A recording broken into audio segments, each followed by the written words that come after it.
زه نه غواړم په دې وغږېږم چې افغانستان کې جګړه ولې روانه ده، څوک په حق او څوک نه حقه دي. خو راځئ موږ دغه جګړې ته له بلې زاویې ته وګورو.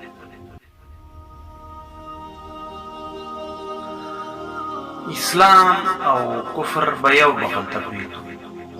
ځکه هغه عقیدې دي او عقیدې چې د چا په حق او چا په نه حقه، چا ته جنت چا ته دوزخ رسېږي، هغه فیصلې به الله کوي. هر څوک په خپل کتاب ډېر باور لري او هر چا ته خپل کتاب تر بل هر څه معتبر او معززه ده. خو دا چې څوک تعلیم لري، چا تعلیم کړی د زغم لري، د بل خبرې زغملی شي، چا تعلیم نه ده کړی د بل خبرې او د بل مذهب او بل کتاب نسي زغملی، نو هغه موضوع هم جدا ده. خو دا چې بحث رانه وګرځي، راځم غواړو د افغانستان په هغو حالاتو په هغو خلکو باندې خبرې وکړو چې هغوی ته د مذهب نه د ډوډۍ ضرورت دی.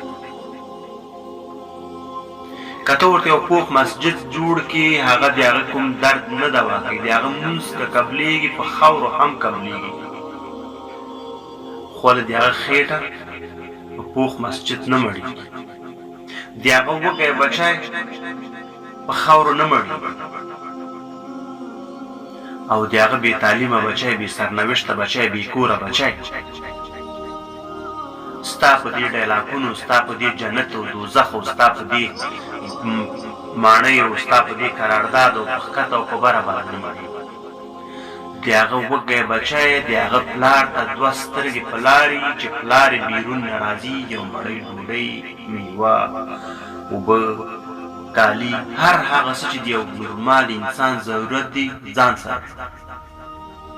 خو پلار یې د بدبخته جګړې او ستا د جنت او دوزخ، ستا د چوکۍ او ستا د هېواد او فلاني او بستاني له وجې نه بېکاره په چوک کې ولاړ ده، وچې شونډې ولاړ چې یو څوک به راسي کار ته به یې وشي. خو څوک چې پیسې لري هغوی هم څوک کار ته نه شي وړلی، ځکه هغه اوس کور نه جوړوي،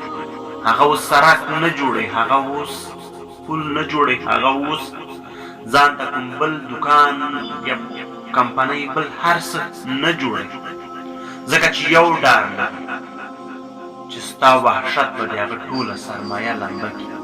هغه به هم سوالګر سي، هغه به هم د پلۍ ټک ته کښېني. ګورئ، د خدای روی ته وګورئ، جهاد هم ځان سره جب کې کېدی، هېوادنۍ مینه هم ځان سره جب کېدی، جنت هم یو طرف کې دی، دوزخ هم بل طرف کې دی. هره فیصله چې کېږي هغه به بره خدای کوي. د فیصلو مالکان تاسې ناست دی، دغه ځای کې خپل جنګ ودروئ،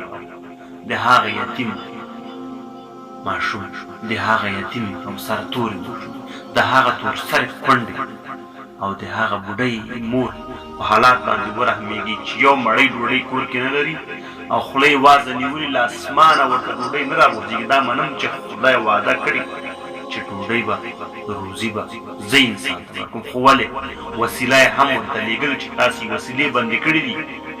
تاسې د دې دنیا خدایان ځان نه جوړ کړي. نعوذ بالله، د دغې زمانې فرعونیان تاسې یاست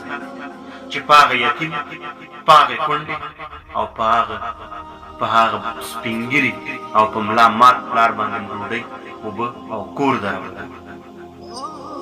یو مړۍ روزي مې پرې درولی. نعوذ بالله، د خدای کارونه تاسې شروع کړي یوازې او یوازې د قدرت لپاره. زه په دې باور یم، په والله بالله په سمه دله که تاسې قدرت ته ورسېږي، که تاسې سره د جنت یا دوزخ هم ووځي، په خدای سې هغه محشتونه او وحشتونه به تاسې وکوئ چې په نړۍ کې چا نه یې کړي. تېر شل کاله مخکې چې چا جهاد کړو، 25 کاله مخکې چا ویل موږ جهاد کړو، د هغوی بچیان نن په ډیسکوګانو کې دي، نن په امریکا او اروپا کې ماڼۍ او بنګلې لري، په دوبۍ کې کاروبارونه لري. سبا به ستاسو بچیان هم همدغسې برباد به څوک وي، زه به برباد یم، زما هغه یتیم ورور او خور به برباد وي، هغه کونډه به برباد وي.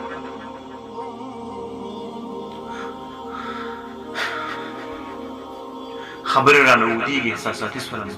که ډېرې تېرې ویلې بخښنه غواړم. خو په لا اله الا الله محمد رسول الله چې د هر یو یتیم، د هر یوې کونډې اواز به سیده سیده به راځي او هلته به تاسو یې وایي ورسره حساب کېږي. خو خدای دې داسې چا ته قدرت په لاس ورولي چې هغه تاسو سره همدغلته حساب وکړي، مخکې د دې چې تاسې بهر لاړ شئ.